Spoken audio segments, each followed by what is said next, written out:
nga po na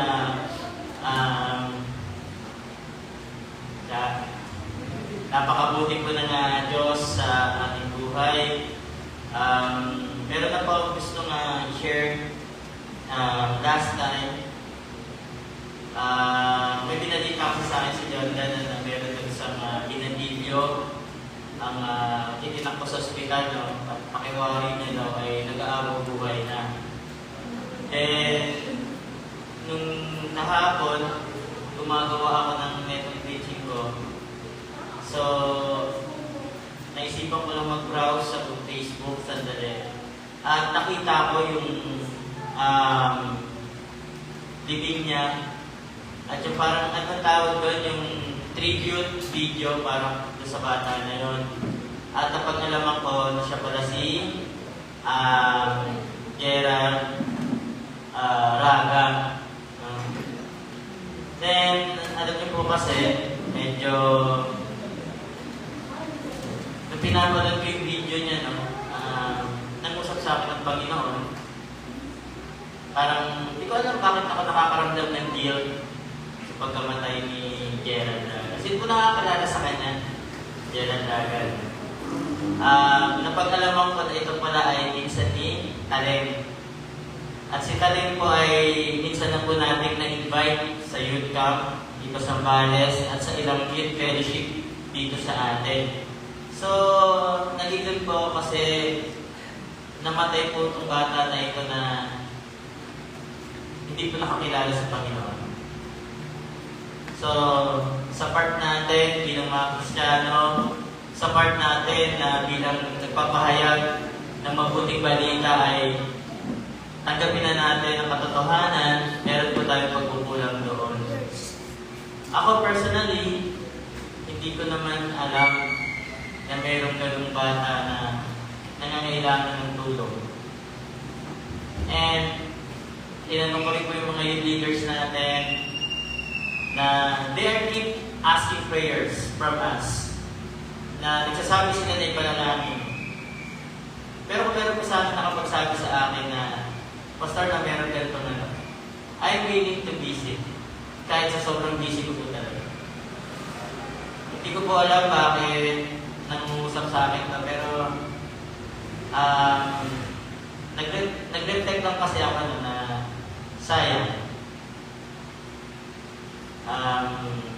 Merong isang kaluluwa na nawala sa Panginoon. Hindi ko alam kung anong kinamatay niya, no? Ano po? TV po. Okay, kung tutuusin ng TV, di ba po, never na din, no? Madali na naman po itong gamot yun. But as I observe, parang kulang talaga sila sa financial, ano po. So, as a church, that is our role sa community natin. To extend the blessings of the Lord, to share the gospel. So sayang, hindi ko alam kung nakita ko na nga itong Gerald na to dati pa. Hindi ko rin alam kung ilang taon na itong bata na to. There's one thing for sure, na nangihinayang, ako nangihinayang dahil sayang, hindi natin na ipakilala sa kanyang Panginoon, Jesus. So, who knows, baka maging pananagutan natin ito sa Diyos pag umarap tayo sa Kanya. Anyway, yan ang talagang buhay. So, pag-pray na lang natin ang kanilang pamilya na ngayon ay hindi pa tapos sa pagluluksa sa kanilang mahal sa buhay. And also, nawa sa pamamagitan ni Taleng, kasi si Taleng na-invite natin, makakilala ng pamilya nila, at si Taleng, ganun din ang kanyang family. Akala ko nga sila Taleng, think sa nila Brother Rock, hindi pala, na kaibigan. Anyway, napasalamat pa rin ako sa Panginoon na nilagay niya itong kabigatan sa puso ko. Hindi ko naman talaga siya kilala, no? Pero nung napanood ko, parang bigla akong na-guilt. Okay? So parang pinagsabi sa akin, kilala ba ako niyan? And I know it's the Lord talking. hindi nyo nga ako napakilala dyan. So, this April, I'm hoping. And nagpapasalamat pa din ako sa Panginoon dahil this April, supposed to be ko, wala po akong bakasyon eh. Dahil meron po akong bata na dinagsak. Dahil hindi siya talaga makabasa. At sinugod po ako ng magulang. At sabi niya, ipapatulpo kita. Okay? So aware naman po lahat ng pera dito no, sa policy minadented na no read, no move policy. Ibig sabihin, kapag hindi po talaga nakabasa ang bata, babagsak po talaga. At masanay na po kayo dahil ang DepEd ngayon, hindi nagbibiro. Kasi po yan po yung resulta ng hinahanap natin yung mga magulang na quality education. And they are now implementing quality education. Kaya, ngayon pa lang po, yung mga anak nyo, kung talagang struggle sa reading yan, practice nyo na po. Dahil pagdating niya sa school, patedetect po yan kung nakakabasa o hindi. Kailangan po makabasa sila. Okay? Ang kagandahan nito, nagpapasalamat ako sa Panginoon na himasmasan po yata yung principal namin. Tinanggal niya yung pasok ko ng April. At makakasama na ako sa camp. Yun na naman sana hinihingi ko sa principal ko na, Ma'am, okay lang po sa akin yung April hanggang May, wala akong bakasyon. Basta yung April 8 and 9, bigay niyo na po sa akin. Pinag-pray ko pa lang, sinagadagan ng Panginoon. Sabi sa akin ng MT ko, Sir Ray, sabi ni Ma'am Lori, may bakasyon ka na daw. Sabi ko, thank you, Lord.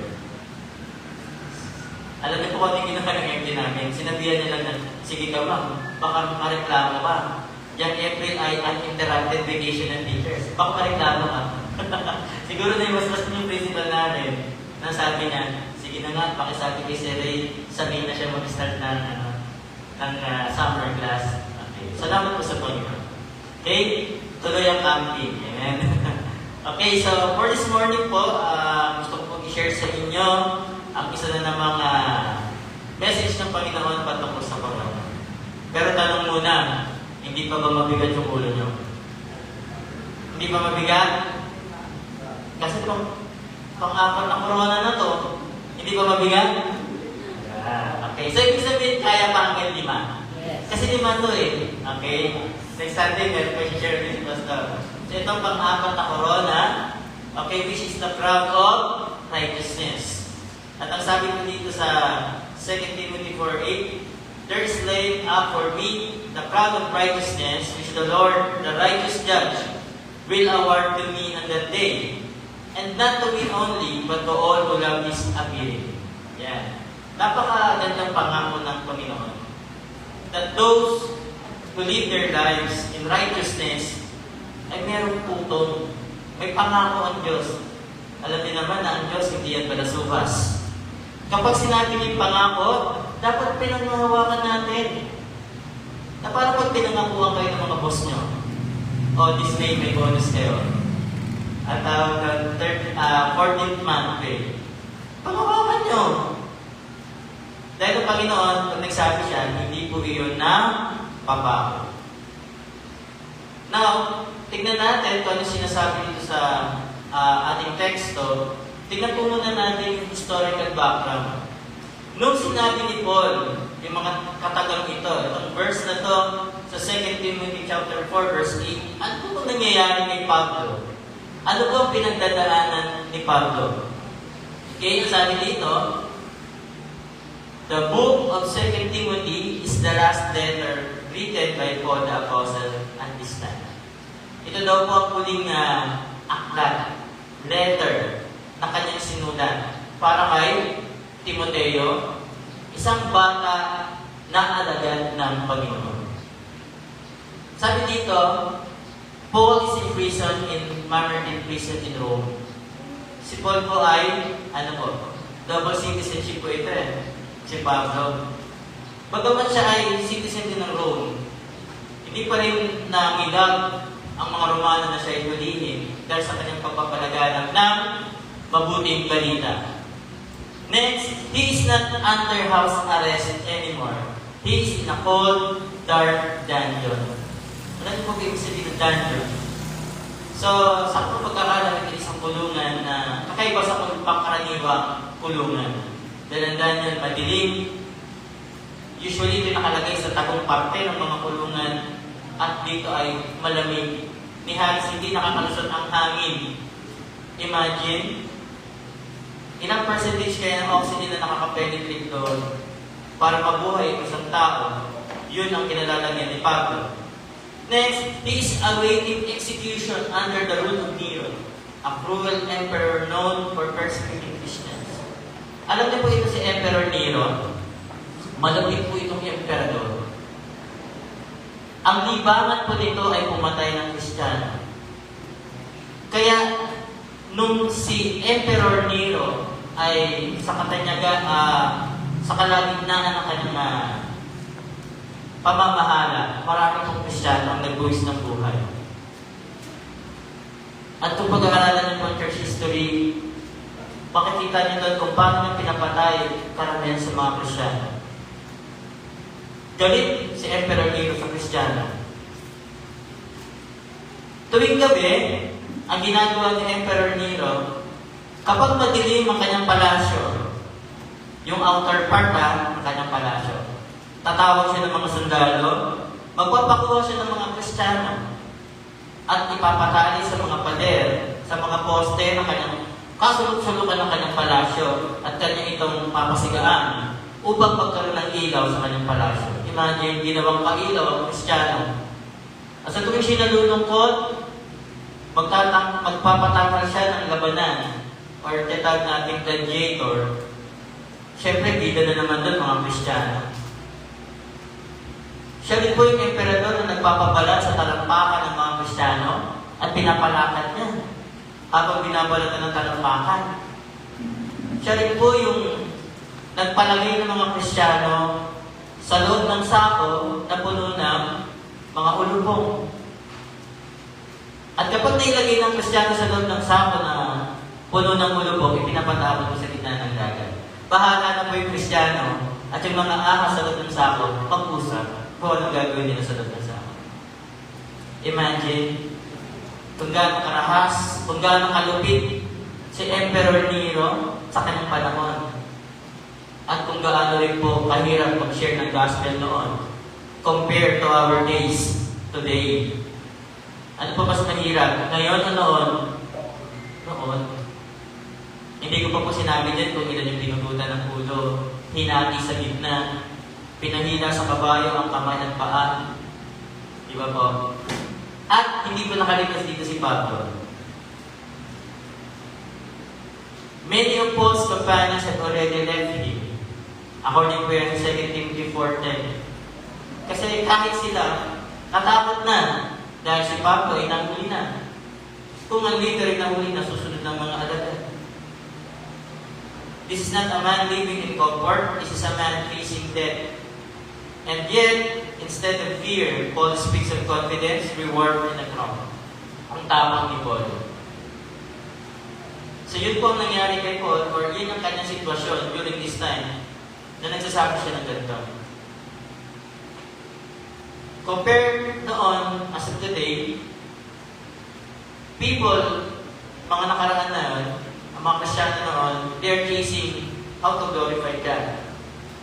Nowadays tayo, ito ang mga hinahabol natin, success, fame, wealth, recognition. And when Jesus Christ is fasting in the desert, ito po ang mga inalok ni Satanas sa kanya. Kasi dito, ito yung mga bagay na kinahuhumalingan ng tao. We are so obsessed with success. May goal tayo sa buhay. Dapat yumaman tayo. Dapat sa ganitong age natin, we are so very successful, earning money, we have business. Dapat mataba ng wallet ko, dapat nakakapagsuot na ako ng magagarangan. Alam niyo yung quote and quote na sinasabi natin sa sarili natin, I deserve this. We are so obsessed about fame. Gusto natin sumikat. Why? Bakit natin gusto sumikat? We are doing good things.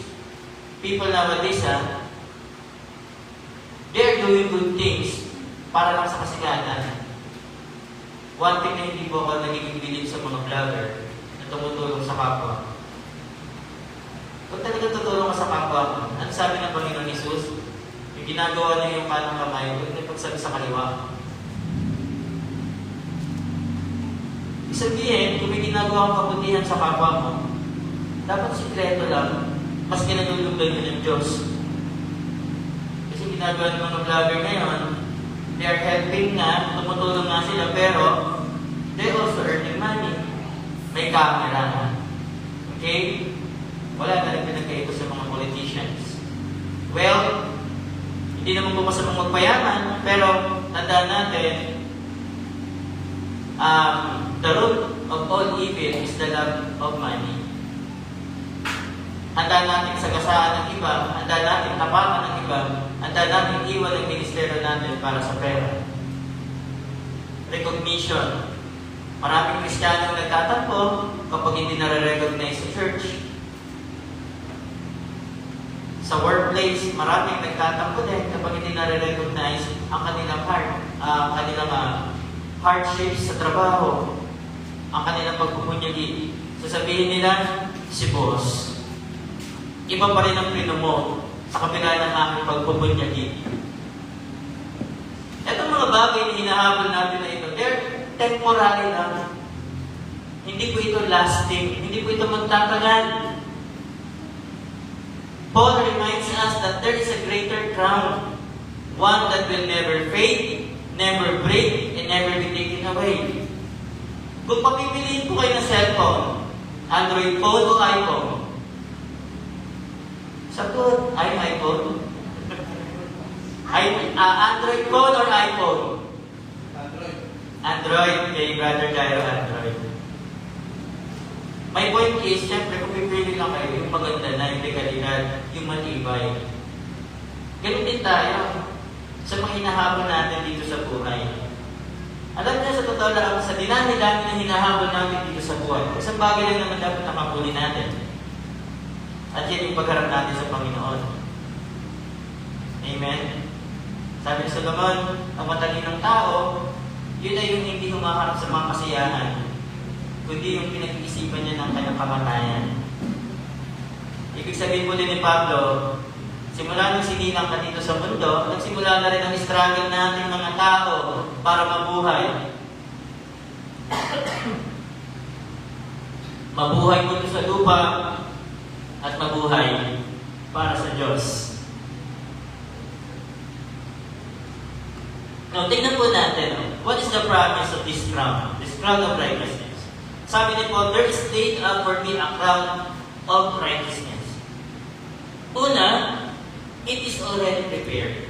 Ito po ay inihanda na ng Panginoon sa mga anak niya. Next, it is reserved. It is waiting, a literal gold crown, not a reward of pride.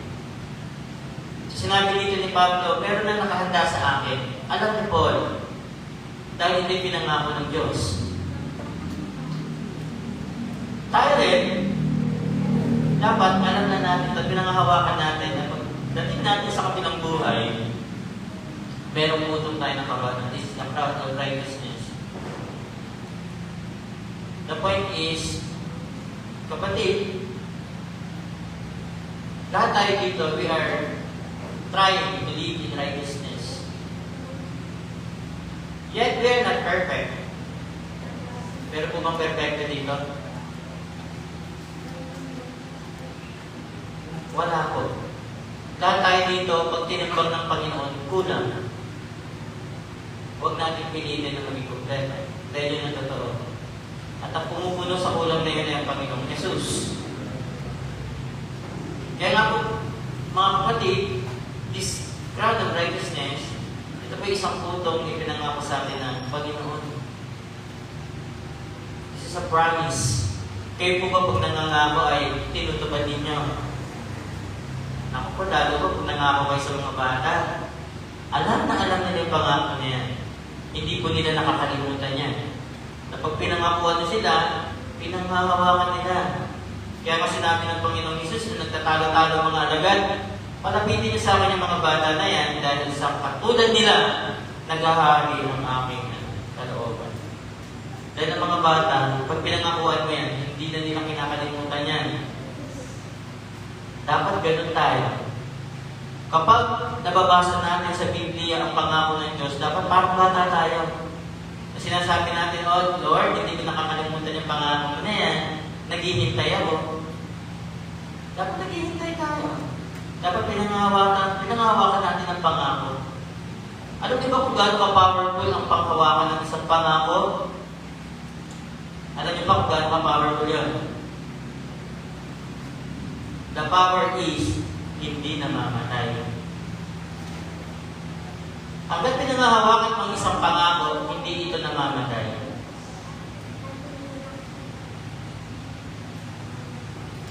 Kasi nga, inaasaran mo eh. Alam mo, at this right time, na pagkakataon na hinihintay mo, may role ka kukunin. May tatanggapin ka. Hindi po yung paghahawak sa pangako. Hindi yung pinaniwalaan mo ngayon, bukas kinalimutan mo na. Ibig sabihin naman nun, hindi ka naniniwala. As an illustration, noong panahon po ng ancient Greece, ang mga athletes competing in games, meron po silang nare-receive na putong. Ito po ang tawag niya, laurel wreath. Okay? Simple as laurel. Nasa ngayon po ay pinagsasakot po ng mga nanay sa adobo. Saan pa po sinasawag ng laurel? Nilaga ba? Nilaga. Sa ano ba to? Hamba. Ay, ano tawag? Humba. Humba. Hamba talaga. Hamba yung pintuan yun, eh. Humba. Naglalagay din ng laurel. Adobo. Alam niyo po, pag ang adobo, walang laurel, may kulang. So ito po yung putong noon. Nalalanta. So ibig sabihin nun, kapag ang isang taga-Greece na putungan nito, ibig sabihin, magaling ka, matalino ka. Alam naman natin ang lugar ng Greece. There's a lot of philosophers there. Marami doon.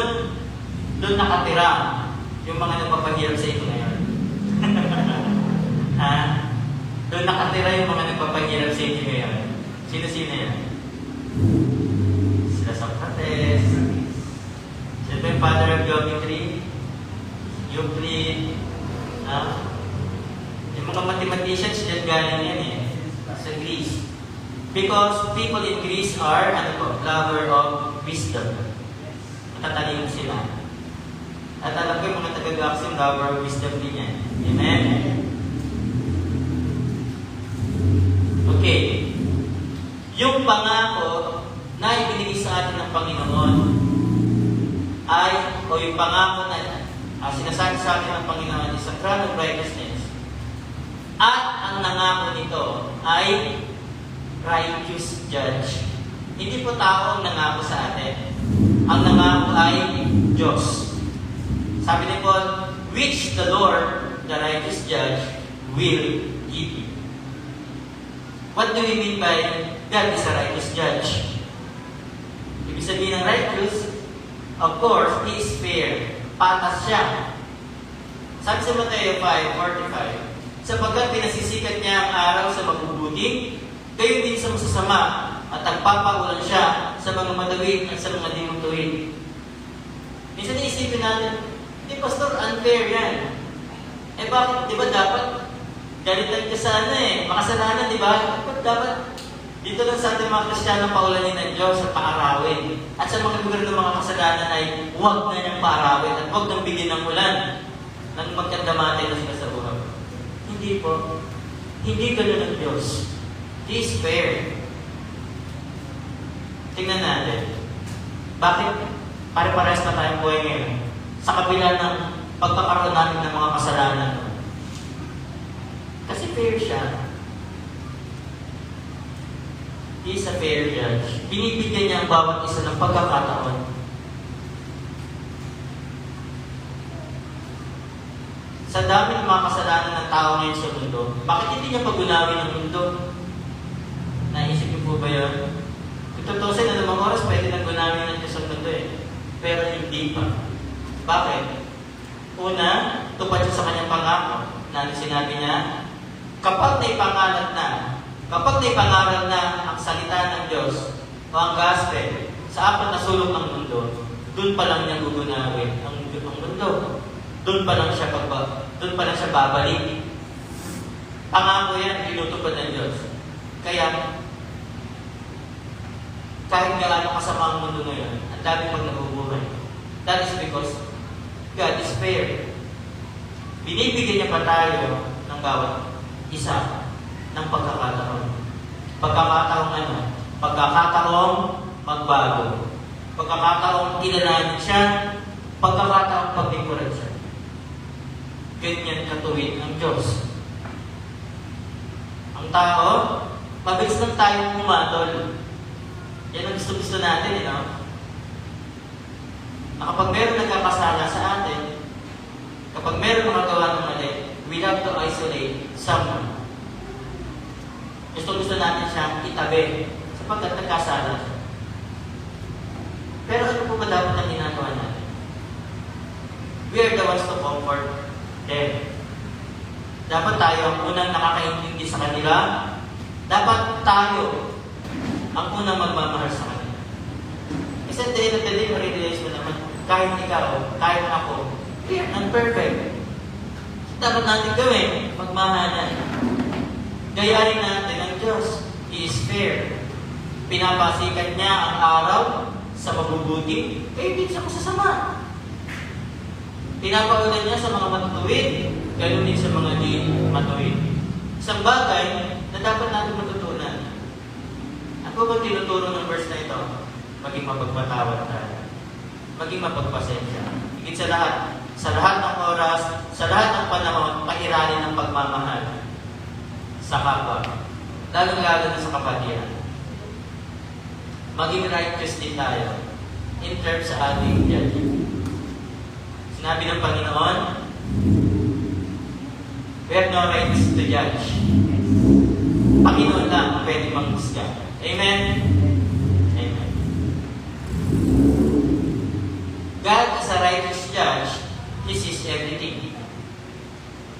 Hebreo 4:13, walang inalam makakapagtago sa Diyos. Ang lahat ay hayag at tantad sa kanyang paningin at sa kanya tayo magsusulit ng ating mga sarili.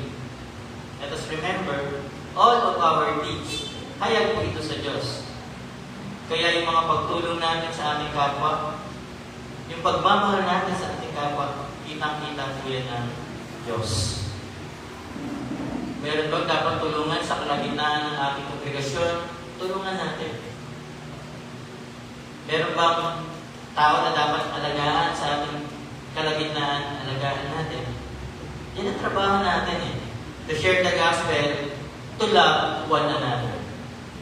Diba nga, lagi ko pong sinasabi sa inyo, you can give without loving.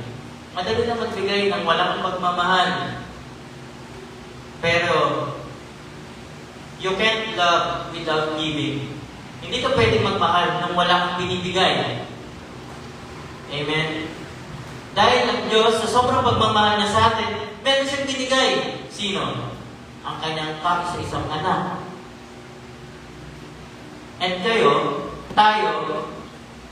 ano ang willing natin na ibigay sa Diyos? Ano yung willing tayo na ibigay natin sa ating kapwa? Amen? Ganyan kasi tayo kamahal ng Diyos. God is working towards us with love. Hindi tayo pinapesa ng Diyos. Kumikilo siya sa buhay mo, sa buhay ko, ng may pagmamahal. Kaya dapat, ganun din tayo kumilos. May pagmamahal, the way we spoke, the way tayo magsalita sa ating mga kapwa, dapat with love. Marangan.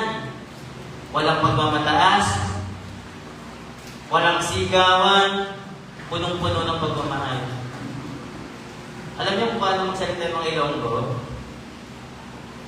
Diba? Nagkakata na love. Mga ganyan.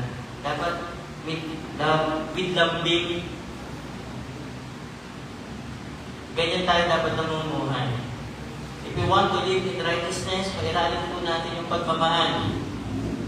Dahil sabi ni Paul, 1 Corinthians, faith, sacrifice, and love.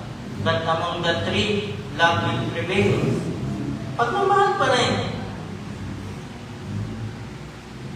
Nakakalungkot na kasing bagay. Isang pagmamahal lang alam natin eh. Diba? Yung pagmamahal lang sa opposite sex. Passionate love lang ang alam natin. Hindi compassion. Dapat, as a son and daughter of God, dapat compassionate tayo. Okay? As I said a while ago, unlike human judgment, people will misunderstand you. People overlook your sacrifices. Madali lang kalimutan ng tao yung mga sakripisyo mo. People judge unfairly. But God sees your hidden prayers, your quiet obedience, your unseen sacrifices. Kita-kita ng Diyos yan. Yung prayers mo natago, yung panalangin mo sa loob ng kwarto, yung panalangin mo tuwing umaga, yung panalangin mo umiiyak ka, rinig na rinig ka ng Diyos. Yung pagsunod mo sa Kanya na tahimik, yung simple pagsunod mo sa Kanya, kitang-kita yan ng Diyos. At yung pagsasakripisyo mo sa gawain sa church, appreciated yan ng Diyos. If people can appreciate what you're doing in your church, don't worry. Anyway, hindi mo naman sila kailangan i-please. Tama? Amen po ba? Hindi mo sila kailangan i-please. Kasi, si Lord lang ang dapat mong i-please. Hindi tao.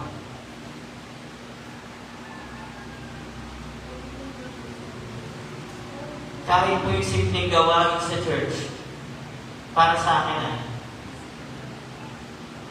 kahit anong pagwawalis, pag-aalikabok, paghuhugas, I really appreciate it.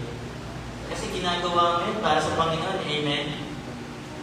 Alam niyo po yung pag-aayos ng silya?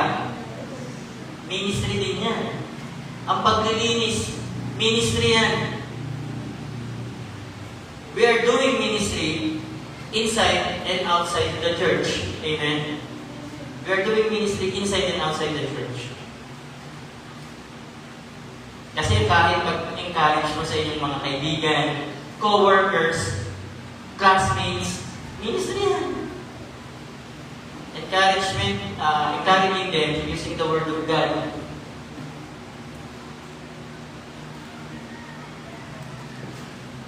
As application of this, don't live for people's approval. Okay? Live for God's approval. Eh ano naman ngayon kung hindi nyo aprobahan yung ginagawa, kung hindi aprobahan ng tao yung ginagawa mo, pero aprobahan sa Diyos, okay lang, tuloy lang. Even when no one sees your faithfulness, God sees.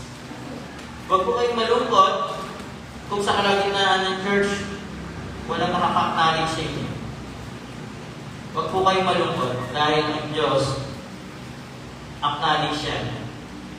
He can appreciate what you are doing. Mahal na mahal ka ng Diyos. Next, the certainty of the day.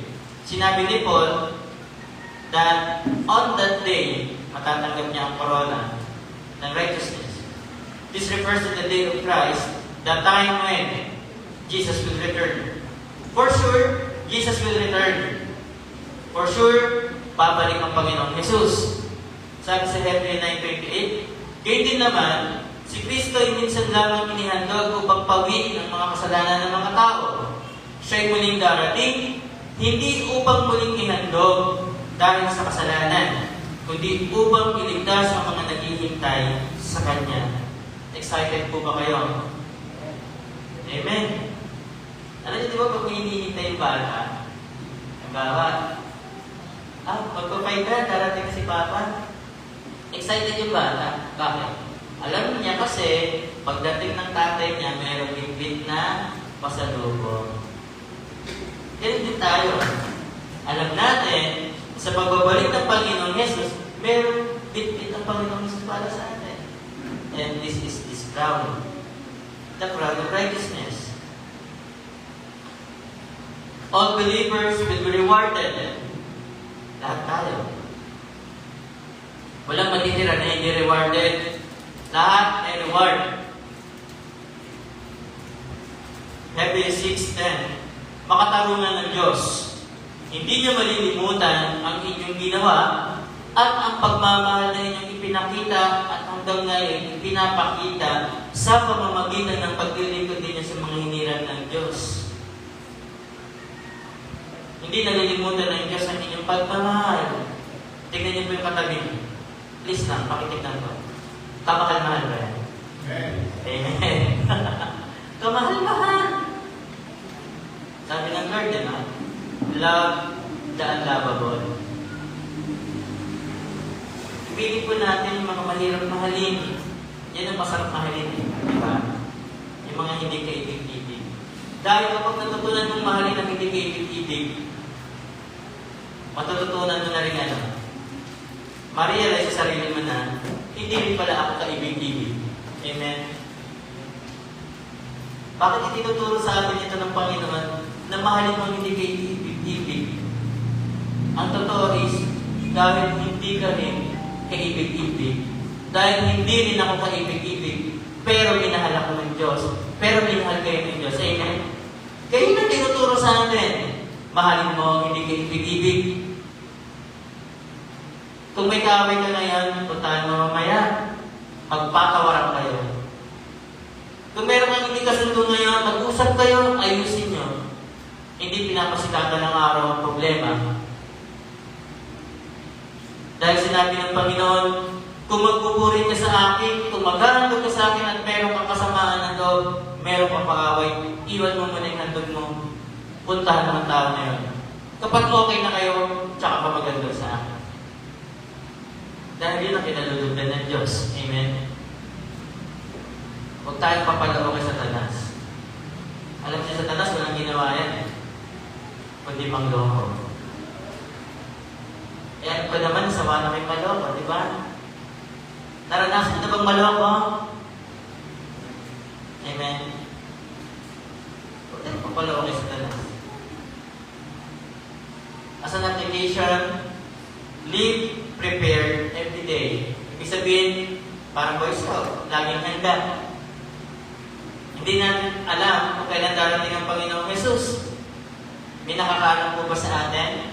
May sinabi ba ang Biblia? Where or when is the exact date of the second coming of the Lord Jesus? Wala. Kaya huwag po kayo maniniwala sa mga sabi-sabi ngayon. Walang nakakaalam. He will come like a thief in the night. Hindi natin alam kung kailan tayo papasukin na magnanakaw. Amen? Ganun din ang pagbabalik ni Jesus. Kaya, what is the reminder? Ano paalaala? Live. Prepare every day. Prepared po ba tayo? Marami po bang langis ang ilawan? Sana marami langis lagi. Para pag sinara na ng kinasal ituan, may langis. Don't delay your commitment to God. Ito, isa pa. Commitment. Maraming takot mag-commit. Amen. Kasi, pag sinabing you are committed, iba po yun. You're willing to give your time, you're willing to give your strength, you're willing to give your ideas, your mind. Ibig sabihin, when you're committed to someone, ibinibigay mo ang lahat sa'yo. Amen? Paano pagpapakasal? Sino po gusto ng ikasal dito? Taas kamay. Wala? Bakit naman? Paano pagpapakasal po? Kapag ang isang tao ay kinasal, ibig sabihin, two souls become one. At ibig sabihin din, they are committed to each other. Yung isa, yung lalaki, willing niyang yakapin yung kahinaan ng kanyang ng babae, at yung babae willing din yakapin yung kahinaan ng kanyang partner. Two souls become one. That's the union of souls. At tayo, ang bride. Who is the groom? It's the Lord Jesus Christ. Ang church, ang bride. At ang Panginoong Jesus ang groom. That's why we need to be committed sa Panginoong Jesus. Dahil nakakasal tayo sa Diyos. Sabihin, you're willing to give your time, you're willing to give your strength, you're willing to give your ideas, and also your money. Amen? Ito, sample lang ha. Sample lang to. Wala po akong pera. Tanungin niyo ako bakit? Bakit? Kasi na kay Sister Angie yung pera. Ha? Parang wala naman po. False po, char. Yeah. Ibig sabihin, even our money is committed to the Lord. Amen. Ganyan natin siya kamahal.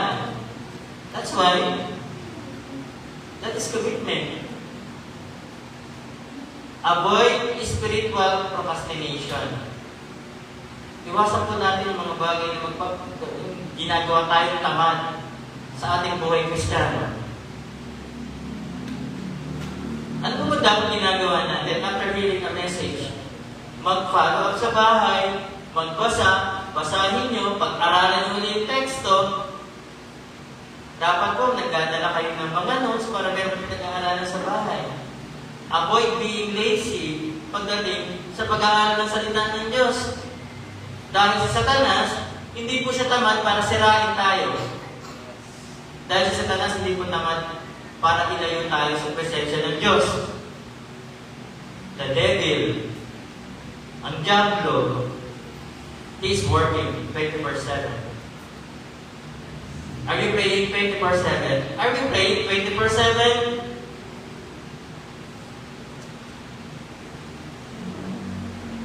Live today in a way you won't regret on that day.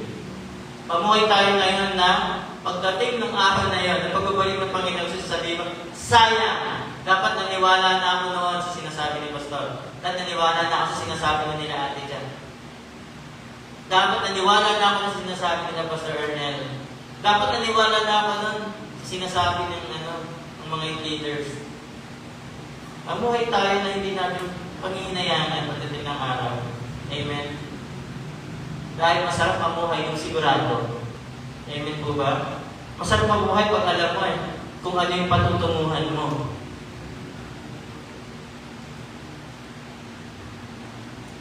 And next, who is people na tatanggap ng corona? Sabi ni Paul, and not only to me, but also to all who have loved His appearing. Hindi lang daw si Pablo, kundi lahat ng nagmamahal sa Panginoong Jesus, nagmamahal sa Diyos.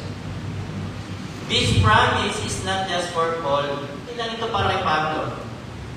It is for every believer. Every faithful servant. Everyone who loves His appearing. To love His appearing means you long for Jesus to return. You are excited, not afraid. Appearing means yung excited ka talaga sa pagdating ng Panginoong Jesus. Always remember that this crown is for us, para sa ating lahat na nagmamahal sa Diyos. Sino pinagmamahal sa Diyos? Tayo yon. Sino yung faithful servant? Dapat tayo yon. Meron po bang sukatan ng pagiging faithful servant? Wala naman eh. Gawin mo lang ang pinapagawa sa iyo ng Panginoon. Yun yun. He is talking to you to share the gospel to someone, share it. Kasi bukas makalawa yung tao na yan. Baka may mangyari dyan. Hindi natin alam ang buhay. Sayang. Just like what happened, just like what we missed. nang pinauwi na ng Panginoon si Gerald. Na-miss natin yun.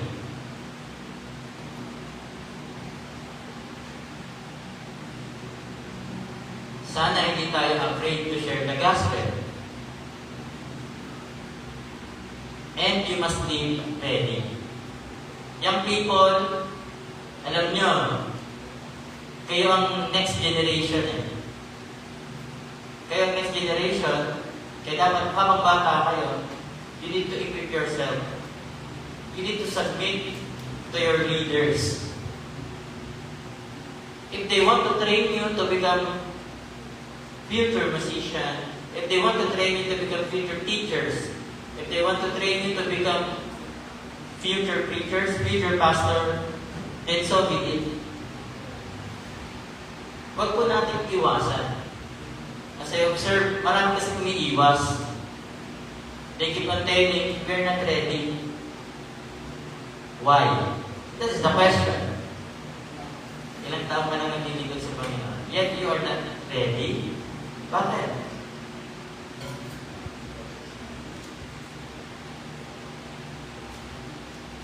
Vacation, do you truly deserve God's return? Hinihintay po ba natin talaga? Pinananabigan po ba natin talaga yung pagbabalik ng Panginoong Yesus? Or are you too attached to this world? Alam mo, minsan, bilang isang Kristiyano, hati tayo eh. 50% attached to the gospel, 50% attached to this world. Anong gusto nyo ba? Yung pangako ng gospel o yung pangako ng mundong to? Mamili kayo. We have freedom to choose. It's either of the two. Hindi nagbigay ang Diyos ng multiple choice. Dalawa lang. Just A and B. The promise of the gospel, the promise of Christ, or the promise of His word. Learn to love Jesus more than the things of this world.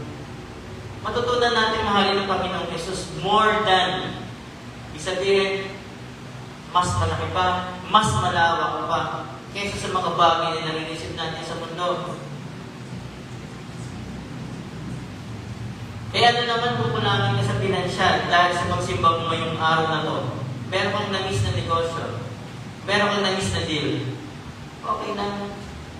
Anyway, ang pera mabilis maubos. Ang 1,000 ngayon na bariyahan lang, bukas wala na yan. Mamaya lang wala na yan. Pero yung pangako ng Diyos, hindi yan nawawala. Huwag po natin masyadong mahalin yung mga ino-offer ng mundo na to. Amen? Mahalin natin yung ino-offer ng Diyos. Because that is eternal. Yung mga bagay na pinapangako ng Diyos sa atin, that is eternal. Hindi yan pangsamantala.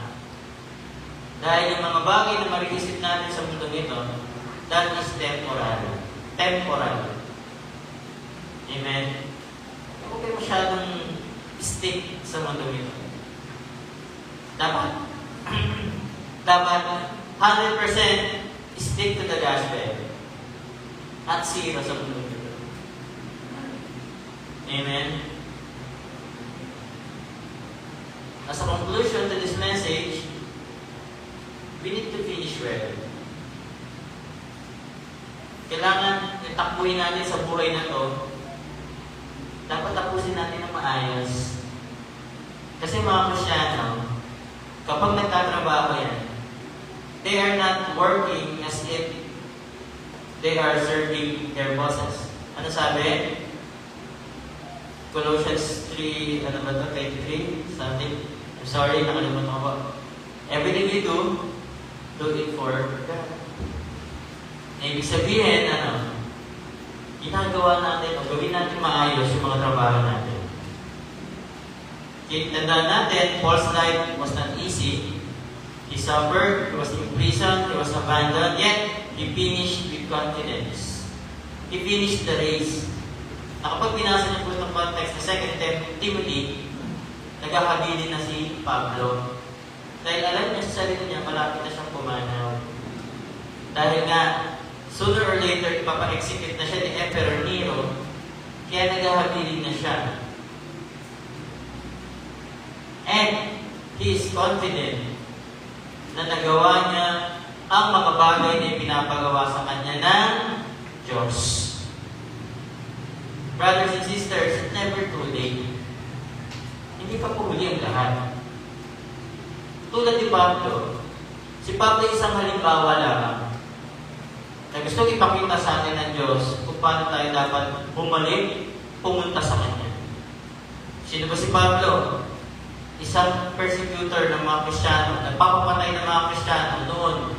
Kinaniig ng Diyos at ngayon, defender of the faith na. Isa na sa mga nagde-defend ng gospel. Ganun din tayo. Kaya, it's never too late to surrender your life to God. It's never too late to serve God. It's never too late to accept who you are in front of God. Final life application, stay faithful until the end. Faithful po ba kayo? Faithful? Don't quit when life gets hard. Ang buhay naman natin dito sa mundo, hindi naman to easy. Kaya expect always that life is hard. Sasabihin natin, bakit ganito, bakit ganun? Huwag tayo masyadong mareklamo sa buhay. Dahil minsan ang mga salita ng Kristiyano, may kapangyarihan yan. Kaya mga Kristiyano sasabihin mo, lagi ako walang pera, ang hirap ng buhay. Lord, bakit ang hirap ng buhay? Ganito lagi ang takbo ng buhay ko, lalong bumibigat. Kaya rin lagi sinasabi ng Lord, in all circumstances, be thankful. Kasi tandaan po natin, kung ang inuulam mo ngayon ay tuyo, tandaan mo po, na meron isang tao na nananalangin na sana makatikim naman ako ng tuyo, na sana hindi na lang puro asin at mainit na tubig ang inilalagay ko sa kanin. Kung ikaw ay natutulog sa sahig, may banig ka, tandaan mo na meron na nananalangin na nagsasabi sana makatulog naman ako sa sahig na may banig kasi ang hirap matulog sa bangketa. Huwag kang magreklamo kung luma ang damit mo. Dahil meron na nananalangin na sana makasuot naman ako ng damit kahit luma. Huwag kang magreklamo kung kasama mo lang nanay. Huwag kang magreklamo kung kasama mo lang yung nanay. Bakit? Meron na nananalangin na sana sabi ko kahit nanay lang, Lord, pagkalooban mo ako. Kahit nanay lang, Lord, pagkalooban mo ako. Kaya, sinasabi ng Diyos, in all circumstances, kung ano mang meron ka sa buhay mo ngayon, ipagpasalamat mo yan. Dahil sapat na ang habag ng Diyos sa iyo sa araw-araw. Amen? Amen. Focus on eternal rewards. What you do for Christ will last forever. Let's set our minds sa mga bagay na makalala. Live with expectation. Jesus is coming. Be ready. Ready na po ba kayo? Baka ready pa lang sa outing. Baka ready pa lang sa Iba Sambales. Hindi pa ready sa pagdating ng Panginoon. Always be ready. Pastor, paano po ba maging ready? Simple lang. Always be sure that you pray and be sure to yourself that you are a genuine Christian. Genuine. Totoo. God is appearing. Maging excited tayo sa pagdating ng Panginoong Yesus and develop a heart that longs for Him. Develop a heart that willing to serve. Develop a heart that willing to accept the circumstances of life because of following Christ. Madali po bang sumunod sa Panginoon? Hindi po. Sabi ng Panginoong Yesus, you're willing to follow Him. Deny yourself and carry your cross, then follow me. Hindi madali yan. That's why we are told to be ready. and to be a faithful servant of the Lord. Tayo pa'y manalangin. O aming Diyos at nakila sa lahat, napakabuti mo po sa aming buhay. Tunay nga po, Panginoon, na hindi kami karapat-dapat to be crowned by these 5 crowns. But because you loved us too much, sobra-sobra, Panginoon, ang pagmamahal mo sa amin. Kami ay iyong pinagtsatsagaan. Kami ay iyong tinitignan ng may kahabagan. Ang higit sa lahat, kami ay iyong tinanggap. Lord, kung tutusin, hindi kami karapat-dapat eh. But because of your grace, but because of your love, ginawa mo kami karapat-dapat, Lord. Isang maduming basahan, ngayon ay ubod ng linis dahil sa iyong dugo na siyang nagbugas sa aming mga puso, na siyang nagbugas sa aming mga kaluluwa, na siyang nag-alis ng aming mga kasalanan dahil sa iyong bagay na ginawa sa krus ng Kalbaryo. And Lord, kami pa po itong tatanggap ng korona. What a wonderful love we had for you. What kind of love is that, Lord? Dakilang pagmamahal na gusto mong matutunan namin, na gusto mong i-implement namin, Lord, sa bawat isa. Lord, we thank you. And Lord, sobra-sobra, Panginoon, ang aming pagpapasalamat. Again, Lord, thank you for reminding us. Salamat, Panginoon, knowing that we are sinners, and yet you love us. At nawa, Panginoon, kami ay ganun din, na mahalin namin ang aming mga kapatiran, mahalin namin ang aming mga kapwa, at higit sa lahat, Panginoon, ay mas mahalin ka namin ng lubusan. Maraming salamat po, Panginoon. Ito po ang aming panalangin sa pangalan ni Jesus. Amen.